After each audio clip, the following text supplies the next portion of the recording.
Okay, we're going to make sure this one is mic ready. Let's make sure everything is right intact for this one.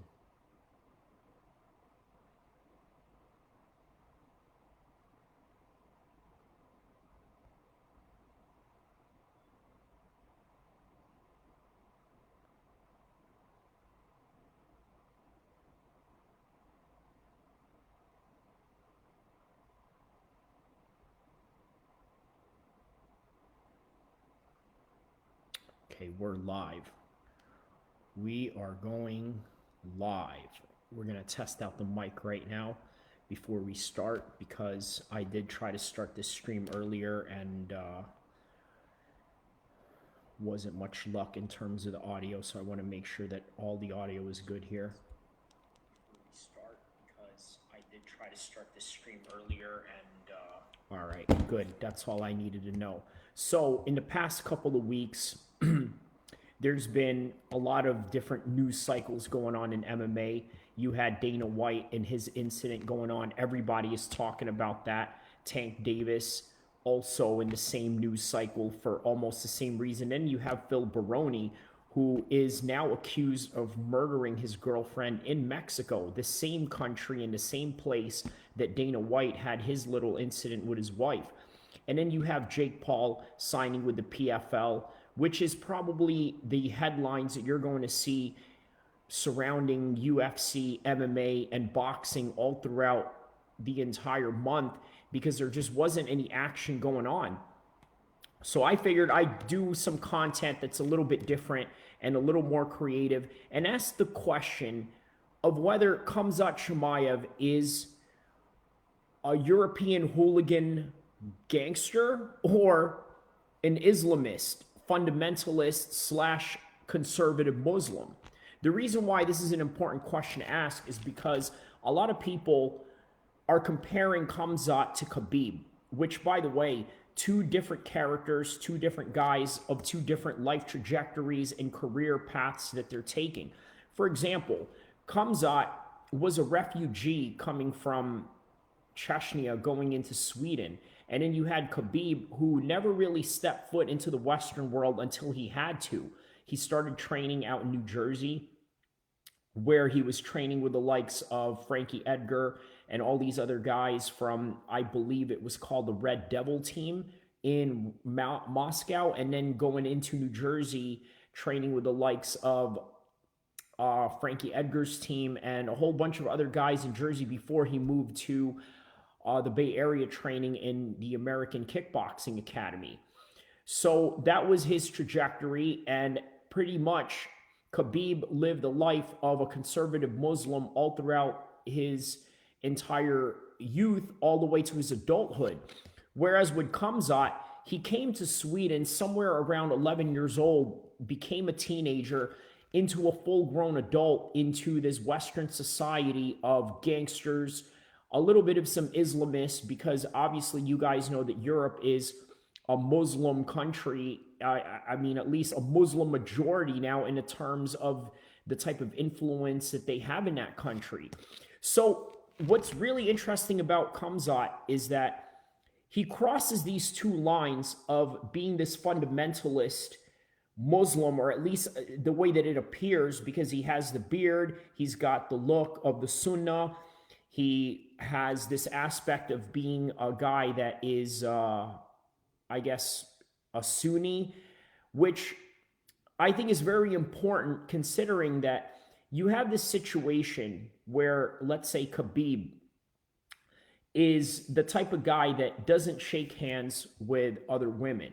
You notice that Khabib is very fundamental in that aspect. You also notice aspects of Khabib where he doesn't curse, he doesn't say the F word, he doesn't say the MF word or anything like that. The closest I've ever heard Khabib curse was when he'll say something along the lines of, this is number one BS or this and that. Other than that, nothing.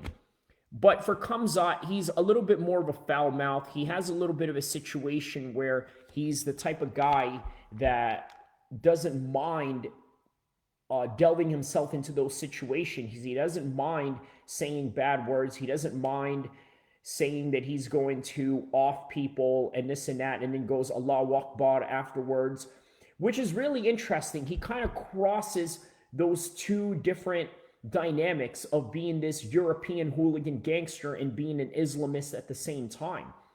Now, Khabib, as you know, in his last fight with Justin Gaethje, he let Justin Gaethje off the hook in terms of not really hurting him. And that was done with a purpose, considering that this fight with Justin Gaethje and Khabib Nurmagomedov took place during the mid stages of the pandemic, which means there was no crowd in this Abu Dhabi fight other than perhaps maybe a few selected people, and some of those selected people happen to be Justin Gaethje's family, which means that Khabib was not motivated in any fashion to really go out and hurt Justin in that kind of matter, which shows exactly what? A sense of mercy, which is something that a lot of Muslims are taught to have.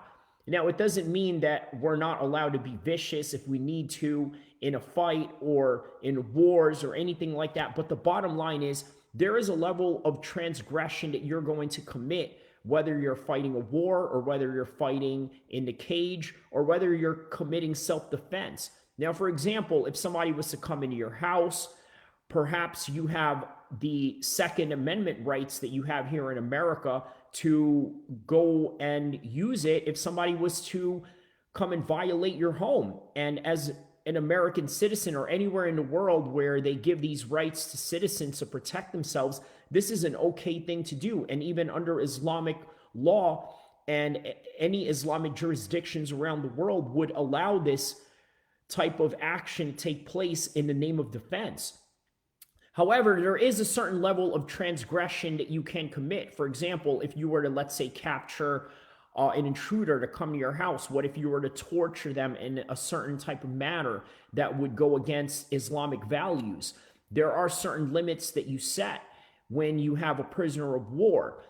You can't go out and mistreat them in any way. You have to continue to feed them. You have to continue to let them live in a humane way that is in accordance to Islamic jurisprudence.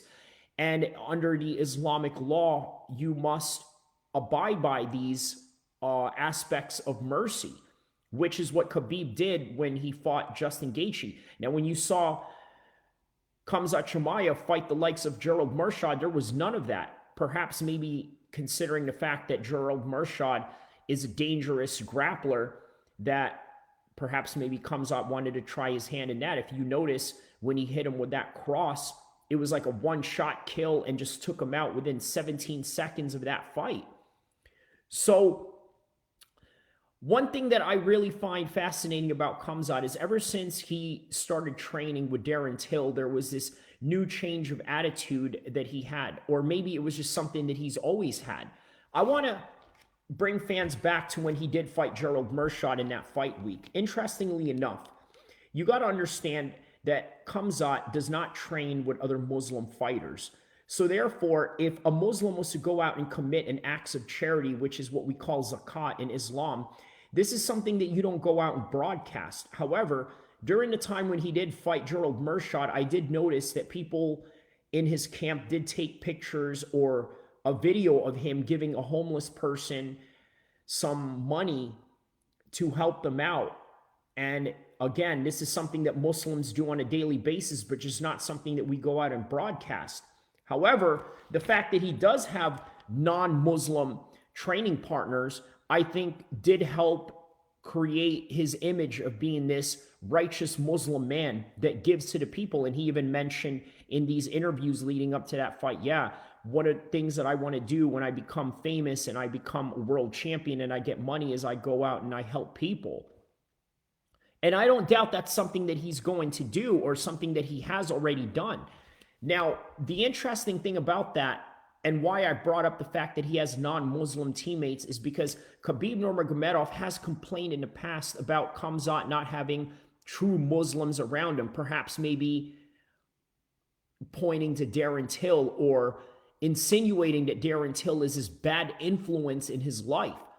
Now, the one thing that I understand about European culture especially with Muslims that live in that region, is that there is an aspect of this gangster top boy mentality that is prevalent in that region. But then there's also this aspect of Islamism, whereas I would kind of cite the old documentary from British filmmaker Rob Emerson, My Brother the Islamist, in which he made a documentary that highlighted his brother becoming a Muslim and then into the stages of his radical change in terms of becoming a full-fledged Salafi, and then even as far as going to aiding and abetting the likes of the Taliban, in which Richard Salahuddin was charged for.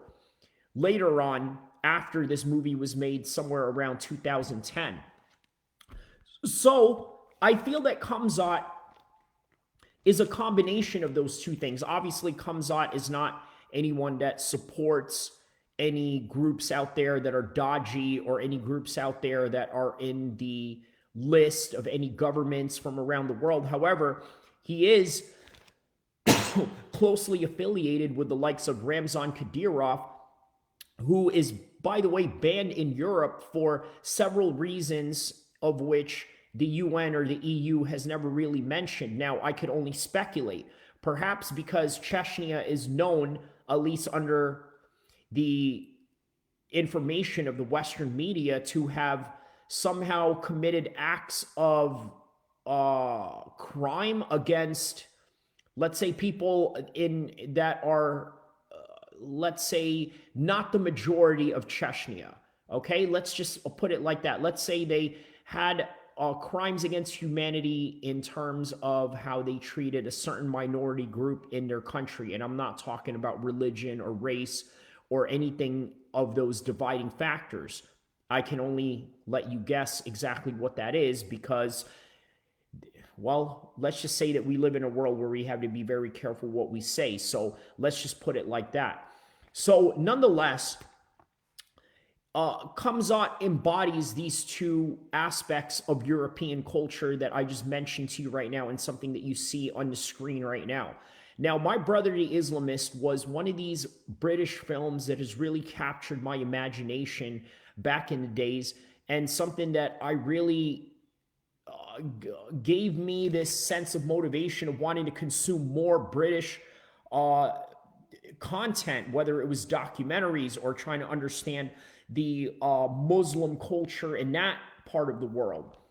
And I've noticed that there's a lot of people out there that practice a very fundamental view of Islam, or some may say a very mainstream form of Islam, because it's something that a lot of Sunnis practice. Now, let me give you guys some context about Khamzat and where he's from and what type of country that is, which is Chechnya.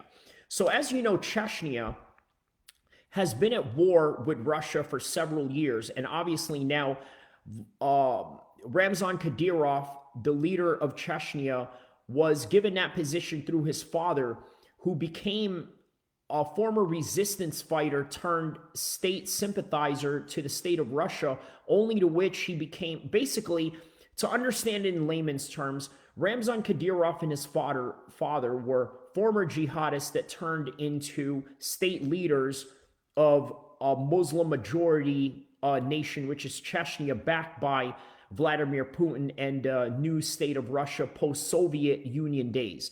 That's the best way to understand it. Now, the interesting thing about Ramzan Kadyrov is that even though Chechnya is known to have this aspect of Sunni Islam, which is very prevalent in countries such as Saudi Arabia, Yemen, and any countries where they have Sunni majority nations, there is a leader in Ramzan Kadyrov that is supposedly a Sufi.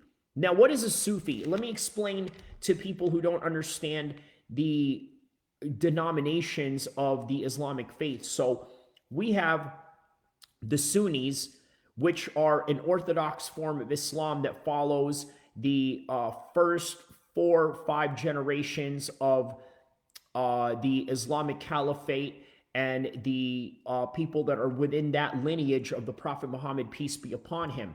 Whereas you have with the Shias, they practice a little bit more of a different form of Islam. The best way I can describe it is they are the Catholics of Islam, meaning that they ascribe saints in prayers. They ascribe using the prophets in their prayers instead of praying to God, or they use that as a vessel of asking them to forgive them in the same way that they would ask in a Catholic church to have Saint Michael's cast their sins away rather than praying to God directly. And in that opposite end, obviously, you have the Anglican style of Christianity, or the Protestant way of Christianity, which is the Orthodox way of Christianity that is also practiced in the eastern parts of the world, such as Russia, and also the eastern parts of the Middle East that practice a form of Greek Orthodox Christianity. So that is where Sunni Islam lies in that, in terms of the denominations that befallen all these different Islamic factions in the Middle East and throughout the Islamic world, or Muslim majority nations such as Chechnya. So the Sufis, on the other hand, are a little bit more of an Islamic sect that, let's say, practices what we call in Islam dhikr, which is not a bad thing to do because it's something that a lot of Sunnis do after prayer. For example, they would mention Allah's name 33 times after a prayer to call out some kind of prayer or call to Allah. The thing is, the Sufis take it to a form of dancing, which, by the way, is very forbidden in the Orthodox form of Sunni Islam, in which they do rituals where they dance, twirl around until they get dizzy or hallucinate. And this is where they believe they are seeing God or the prophets and things of that nature. So this is something that a lot of people suspect that Ramzan Kadyrov practices, yet this is a Sunni Islamic nation.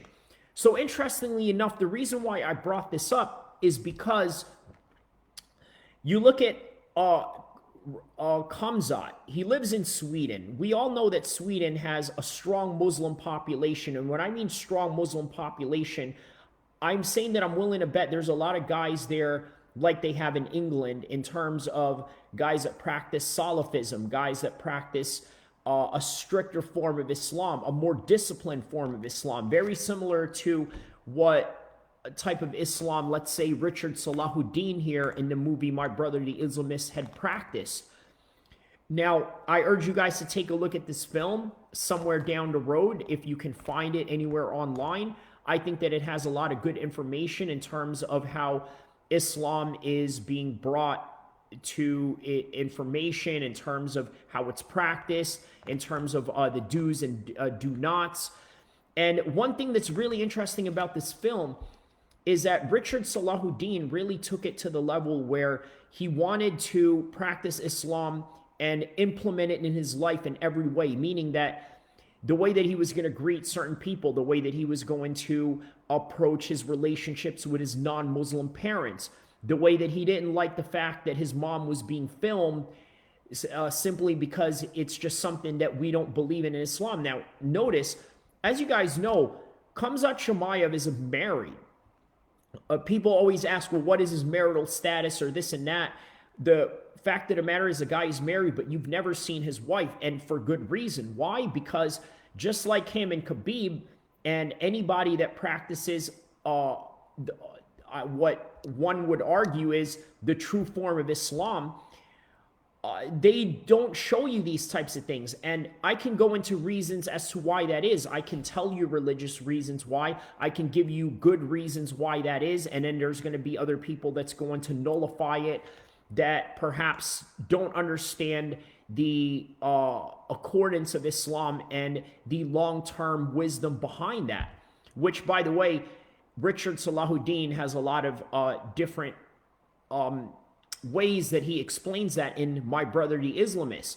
Now, interestingly enough, also, the filmmaker of that film, My Brother the Islamist, Rob Emerson, who is the brother of the half-brother of Salahuddin, he mentions how his brother becomes very isolated from him.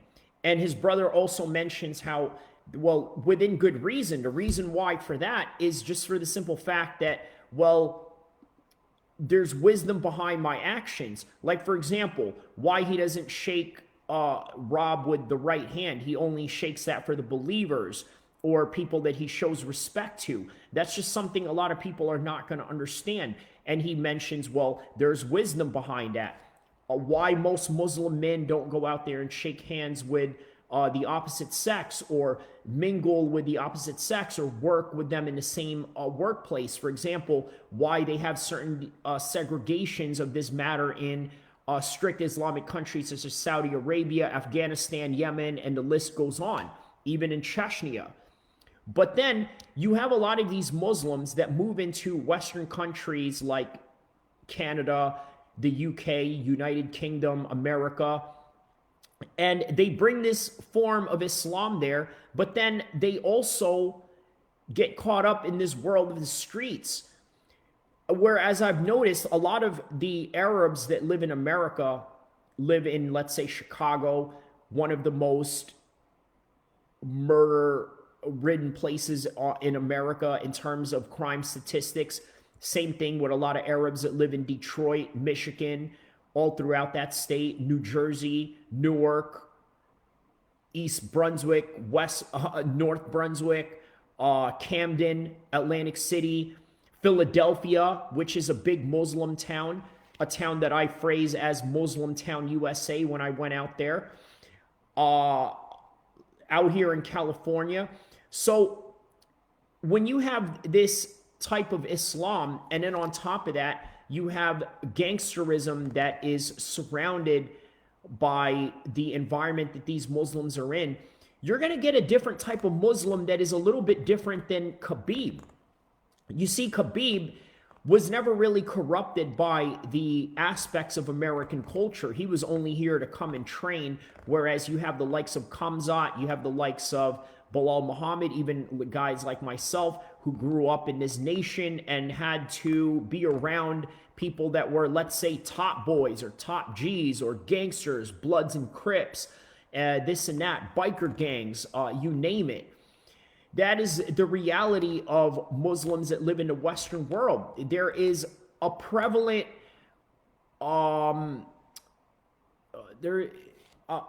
do I say this? There is a cross culture between a lot of Muslims and the hip hop world, especially because of the fact that many of us do live in urban cities around the Western world, in which we adapt these types of cultures. We adapt these gangster mannerisms in which that maybe somebody who grew up in Jordan would just not have for one reason or another. Now, why is that? Because you got to understand, in America and in anywhere in the Western world, everything is about bravado.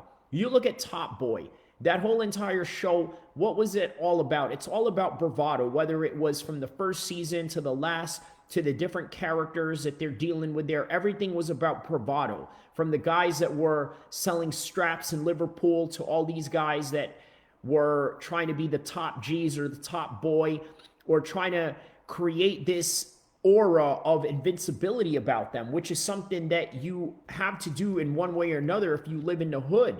Because if you don't, it's just a room full of vultures where they're going to try to get at you, or they're going to try to somehow take advantage of you. And that's just the kind of world that you live in. Now, is Chechnya or Dagestan any different in that sense? No. Because obviously Khabib has mentioned plenty of times how many street fights he's got into while he was out there in that part of the world.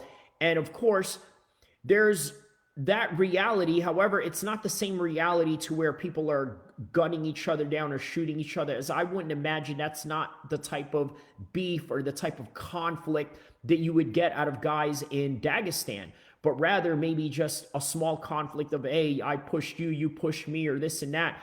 Now, I remember seeing a video the other day from Jesse on Fire on YouTube. He cites this Dagestani fighter who punched this random guy in the street in the mall of Dagestan. And I think the reason why was because this, and keep in mind, they were both Dagestanis in Dagestan, but this one Dagestani was with his girlfriend walking up the escalator, and I believe that they were kissing in public, which, by the way, is a big no-no that you just don't do in Islamic society. So I believe, what is this 185er UFC new signee and the 185 division? I think his last name was Magomedov. He's a 185er. He goes and punches this guy simply because he just says, well, you know, I just don't like that you're doing it. So, well, no, not that he punches him. They get into a scuffle first. The scuffle was kind of a little bit even. The girlfriend gets in the middle of it, and then out of nowhere, while the guy was waiting and outside of the mall, he goes and sucker punches him or catches him by surprise and knocks him out completely. And once again, yeah, that's just a common thing that happens in Dagestan in one way or another, right? You know, people fight over, oh, what are you looking at? Or I don't like you, or this and that. But nothing to the extent that happens in the West, where there's a high proclivity of knife crimes in London or gun violence that happens in Chicago and all throughout the United States. Now, when you live in that kind of environment, you do develop a certain type of attitude, a certain type of aura about you.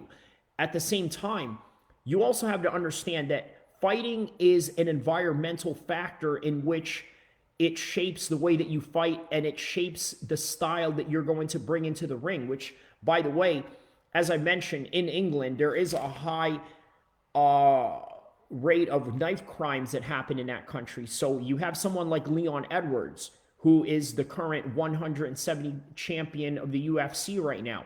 What are some of the things that Leon Edwards is really good at? Well, I could tell you he's very defensive in the way that he fights, very slick, knows how to move. Why? I think a lot of that comes from the fact that you come from a place where there's a lot of knife crime. Same thing in Philadelphia. You look at a boxer like Jaron Ennis. He's got very good head movement. Yes, he's very strong and powerful, but one of the things that you got to understand about Philadelphia fighters is they're known for their defense, hence the term Philly shell, or the style Philly shell that you see a lot of these boxers implement. Style of being slick, being quick, being having the right distance. More importantly, that's something that you have to avoid when you're fighting in a knife situation, is having the distance to get away from that, which is something Leon Edwards has a very good measurement of, distance, which is how he was able to measure that kick in which he knocked out Kamaru Usman with, in which how he's able to arrange the distance in every single one of his fights. So yes, growing up in these environments does create this aspect of your style and how you're going to carry yourself in the ring, but also how you're going to carry yourself outside of the ring in the cage. So there are two different contrasting aspects of Khabib and Khamzat. One of them I've noticed is that Khamzat is willing to fight during Ramadan, in which Khabib was not. Now, if you remember, Khamzat fought Gilbert Burns in a very close fight, which was fight of the year. Now, Khamzat went in there with the expectation of trying to starch Gilbert Burns, but wasn't able to, for the simple fact that he was fasting the entire day, only to eat that night to break his fast just so he can fight that same evening. So you got to take that into consideration. Fasting during Ramadan was not at his 100%, but also you got to take into the analysis of his psychology and how he approached the fight, which was what? A lot of bravado. He goes and punches Gilbert Burns after the bell, even gives him the middle finger, then goes and says, this is Chechnya, mother effer, in the fight after that, which was Kevin Holland. And this is just not something that a lot of fundamentalist Muslims behave like. Now, again, the insinuation of Khabib of Darren Till being a bad influence on him, I mean, there's some reality to that, right? Because let's face it, let's take a look at Darren Till as a person, right? This guy's gotten in trouble plenty of times in the past. He's been in stabbings and knife fights in which he had to move out of Liverpool all the way to Brazil. And by the way, here's an interesting fact about Liverpool. Liverpool is literally like the Compton of England. They are number one in unemployment throughout the entire country, yet they have some of the highest selling Lexus dealerships in that entire country. You do the math on that, right? These boys over there are doing different hustles, different types of crimes, different types of situations they get into. And by the way, it's no wonder why their football teams out there or soccer are affiliated and sponsored by Western Union, because guess what happens if you're a Scouser or Liverpoolian and you commit a crime and you got to go somewhere? Guess what you're going to have to do? You're going to need some money. Oh, okay, I just did this to somebody or this and that. Now I got to get out of Liverpool in England. I got to go fly out in Thailand. I got to go fly out in Australia. I got to go fly out in America. And then I'm going to need some money. So, of course, Western Union is there. So it's no wonder that Everton FC and Liverpool FC is sponsored by Western Union, because guess what? Guess what a lot of their fans and their supporters do? I mean, that's just the reality of the situation, right? But this is the reality of Darren Till and the type of world that he comes from. He's also known to pull these crazy pranks where he stole a random car, a random taxi in Spain, spent a night in jail, and got himself in trouble. And this is what they do for fun, just for the F of it. And then when you see Khamzat and Darren Till hanging out together, it looks like loads of fun. Two guys, young guys with high testosterone levels at their age, just having a ball after training sessions, getting into these troubles, getting into these fights. And then all of a sudden, out of nowhere, you know, they get into little donuts in the parking lot, driving 100 miles an hour in the Vegas Strip, doing all these crazy things, which, okay, there's nothing wrong with that, which is really perceived in a bad light by anybody that, let's say, wants to take a look at that and say, oh man, this is horrible, this is that, this is this and that. But here's the thing, there's just a lot of things that Khamzat is willing to do that Khabib won't. For example, I've seen Khamzat plenty of times pose in front of, let's say, what do you call it? One of these Mercedes Benzes that Ramzan Kadyrov gave him, and he would have a girl right on it. And I wasn't sure if it was his girlfriend or this and that, but obviously she didn't look very Islamic in terms of her modesty or the way that she dressed or anything like that. So I just thought that this was really interesting, because this is just not something that Khabib will do. It's just not something it'll do. He also will not shake hands with a woman, nor will he go out of his way to even go and grapple with them or roll with them and practice with them on the ground or anything like that. It's just not something that he would do, and it's just not something that Khabib would approve of. So you got to think, what kind of culture is Khamzat surrounding himself with? That's the question to ask here, because yes, he is a top-level fighter, and as long as you're winning, nobody's ever really going to question anything. I can tell you right now, the minute that Khamzat loses, there's going to be a lot of people that are going to say, well, you know what, you should have practiced Islam a lot harder. You know, Khabib doesn't do stuff like that. Khabib doesn't go out there and commit haram and roll around with women or this and that. He doesn't go around and do this and that. He just doesn't do that. He doesn't go around hanging out with Darren Till or anything like that. But who knows? Who knows what kind of world Khamzat is in and how that's going to affect him in the long run. Now, one thing we do know in terms of the data that we can already gather, Mr. 29-0 Khabib Nurmagomedov, he did none of these things. He never hung out with anybody like Darren Till. He never rolled around with women. He never even looked at women of anybody that went and interviewed him to that degree. He never did anything that was un-Islamic. He never really cursed, other than saying the BS word, which I don't even say, but he ends up going out saying in terms of whatever number one BS he's trying to call, whether it was in 2016 when he was calling number one BS in Conor McGregor getting the number one contender title shot over him against Alvarez, or whether it was number one BS because of Conor and him getting into conflict or this and that. Whatever it was, Khabib just has limits in what he is willing to do and what he won't do. Now, here's the interesting aspect of this. Being that Khabib has limits and that Khamzat may exceed certain limits in terms of transgression, in terms of how he promotes himself as a fighter, and in terms of what non-Islamic action he's willing to do, in terms of what Khabib is not willing to do. Will Khamzat continue a fight career in which he's going to continue to fight until he loses, or will he continue a fight career where he's just going to stop until he becomes champion? Now, he has mentioned, just like how Khabib has promised his mom that he was going to stop fighting after the Justin Gaethje fight because of the death of his father. May Allah rest him in soul and keep him in heaven and things of that nature. But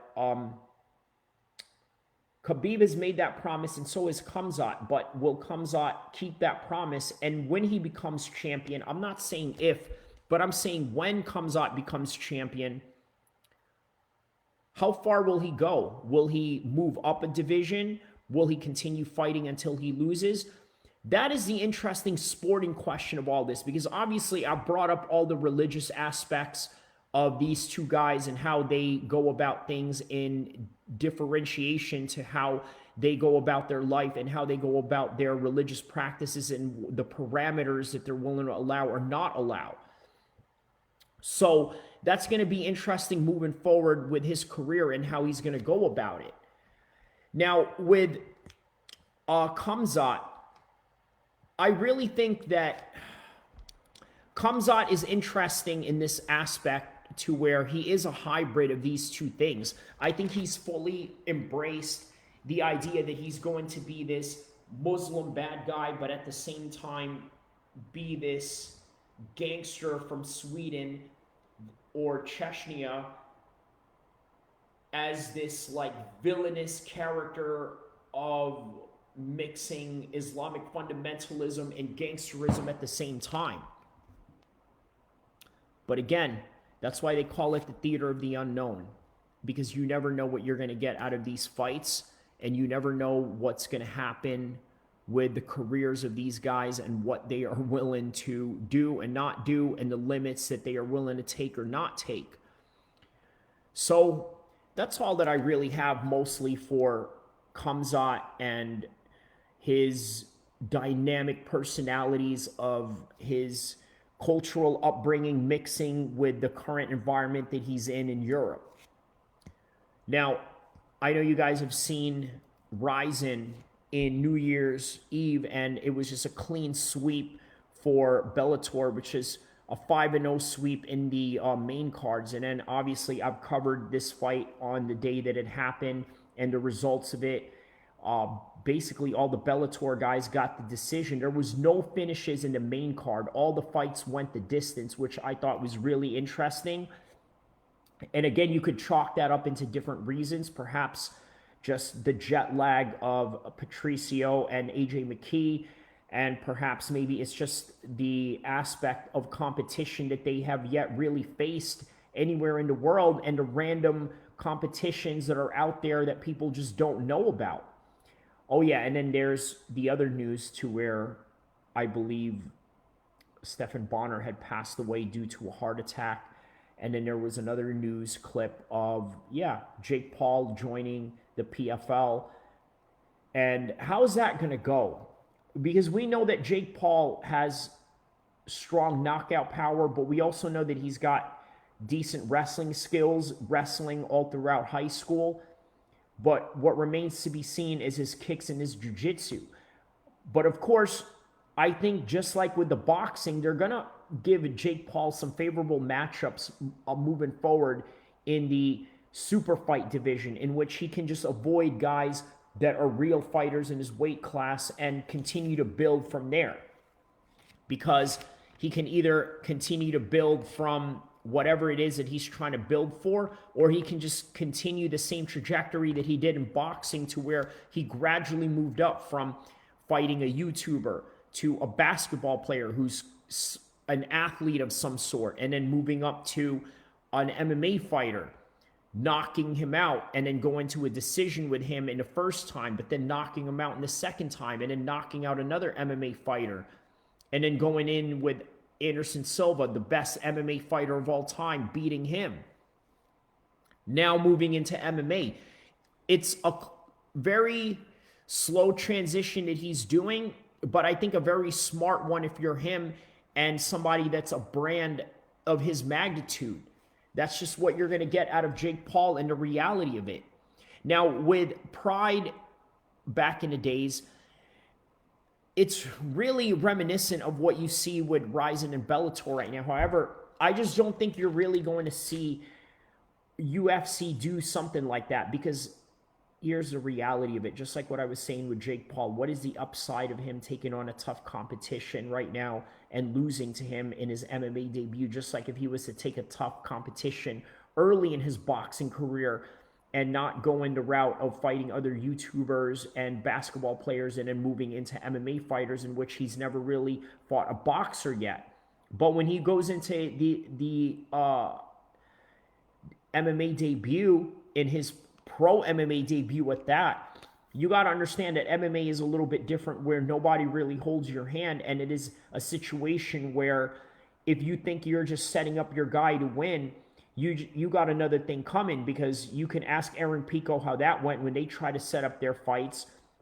You can ask Sage Northcutt how that went when they try to move him up the ranks and how that fight went. You can ask CM Punk even how it went for him in his UFC debut. I mean, what were you thinking? They were going to try to give you the easiest fight possible, but MMA is MMA, and even fighting the likes of Mike Jackson or Mickey Gall was no easy task. The same thing with Roger Huerta. They tried to market him in a certain way that they did back in 2007, where they were trying to build a Latino fan base in MMA, which he was the poster boy of, to which of no avail, just became a promotional failure at that. And then you have other aspects of, let's say, Kareem Ibrahim-Gabbar, who was an Olympic wrestler, gold medal in 2004, and then jumping into Pride Japan just to get in there and get a fight with basically no striking training, only to get knocked out by a Japanese fighter with superior striking, not even shooting on him once. So that's the reality of it. That's the reality of these situations and what's going on in the world of combat today. So later, somewhere down the line, I'm going to do a review on Imavov versus Kelvin Gastelum. I really like this fight for Kelvin Gastelum and Imavov specifically, because this is something that I'd like to see boxing implement at some stage. Now, why do I say that? Because what you get out of Imavov versus Gastelum, I'm not going to go into this fight right away like that right now, but what I could tell you is that this is the trajectory of what you usually see UFC do. Now, let's take a look at boxing right now. There's some fights in boxing that we want to see, but we don't get to see because of situations where the management and the teams get into it and they're just not in that type of world where they're in the same promotion, or they're not willing to take the same risk, or this and that. But in the UFC, one of the things that you always get is you have legends and prospects going at it, and there's no deviating from that. And that's just something that you really have to love about the sport of MMA in comparison to boxing. Now, take, for example, you have in boxing, there's this guy named Adam Azim out in England. This guy has a serious hard time getting fights. Why? Because he's a knockout artist. The guy is getting a lot of first round knockouts. Not a lot of his opponents can stay in there. And he's just going to have a hard time getting matchups. he's going to have a hard time getting matchups due to the fact of how dangerous he is. One of the things that I do predict for Adam Azim is I predict a fast track to a title shot. Now, I've seen this over and over again. It's more prevalent in MMA where a rookie of the year or prospect of the year can skyrocket to a title shot. Example of this, Brock Lesnar and Alex Pereira. Now, I believe Azim is so talented that the sanctions and promotional companies won't have a choice but to grant him a title shot. You know what I think they should do? They should just give him a non-fight belt, some sort of like award, kind of like the Lonsdale British title or the Commonwealth title belt, and rename it the Sir Elton John Saturday Night Fight Title Championship Advanced Award. Why? I'm going to tell you why. Because he's too hard and too advanced for this domestic stuff. Even for the European levels to intercontinentals, it's just none of these guys are going to fight him because he's too dangerous. There's no fairness in that. Let the Sam Eggingtons and the Gabe Rosados of the world do that. I mean, come on. They should just fast track this guy to a title shot. Boxing doesn't like fun or something. They don't like seeing records being broken, possibly being one of the youngest guys to ever become world champion. But that's the reality of the situation, right? So who should he fight next? I mean, who's out there that can really challenge Adam Azim? Could you see somebody like Sam Maxwell or Florian Marco? Maybe a little bit heavy, but maybe Kell Brooks. You know, maybe Azim might need a little bit more time to fight somebody like that. Like the way that they kind of slow-tracked Ryan Garcia, but at some point he has to fight somebody tough in which they're trying to work him to fight Gervonta Davis down the road. Okay, but here's the thing. I think Adam Azim should fight someone like Kell Brook in the same reason why you see in the UFC Kelvin Gastelum fight someone like Imavov. Yes, Kell Brook. Give him Kell Brook. Look, the UFC has an opening with Kelvin Gastelum versus Imavov, right? A top prospect fighting a legend. It's a great way to uplift the next generation of UFC talent, the same way that you can do this with boxing with Azim. Now, Azim needs someone like Kell Brook or equal to that because no one will fight him down below. Now, the question is, would Kell Brook take that fight? His management and the risk assessment that they're going to look at would refuse him to move forward in this contract against Azim. Why is that? Well, that's why I want the MMA world to sort of merge with boxing promotions to encourage this culture of top-level competition. Now, think about this. What's the worst that could happen if Azim was to be fighting Brook? A long-distance decision? Okay, good. He needs that. And perhaps maybe Brook is somebody that would give that to him. But also, if you're a UFC guy, you know that Dana and Sean Shelby are notorious for making matches equal to Azim versus Brook. Now, does the UFC have these types of quality fights every weekend? Yeah, they do. They do. They have these types of fights every weekend. So this is the type of culture that I think they should encourage in MMA. And also cross-promotional brands, just like what you see with Ryzen and Bellator.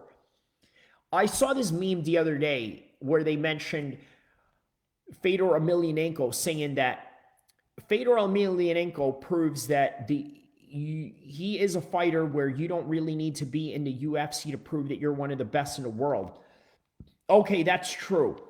But one can argue that Pride, I guess, is UFC level in that sense because Pride has already been bought out by the UFC. Yet, did you guys know that a lot of Donald Cerrone's records and a lot of his fights were merged from the numbers that he accumulated from the WEC days? So in other words, when Zuffa purchased WEC, he was able to accumulate those wins that he had where he was tying Michael Bisping at the time just based on the fact that he was fighting from WEC. Well, I think you can kind of do that with Fedor. Yes, Fedor never officially really fought in the UFC, but the fact that Zuffa bought Pride you could say is equivalent to UFC in that sense, only he fought in a boxing ring in MMA rules rather than MMA gloves. I'm sorry, rather than UFC gloves in a cage in the octagon. By the way, they were planning on making Brock Lesnar versus Fedor Emelianenko back in the days, which I think was a great fight that a lot of us had missed out on. But again, this is something that you see in boxing as well. We've always wanted to see Riddick Bowe take on Lennox Lewis, but it's never happened. So that's the reality of combat sports in the theater of the unknown. You never know what you're going to get. But there's only one thing that you have to understand, and one thing that you're always going to do is that you're always going to enjoy the fights, no matter what. Welcome, 2023.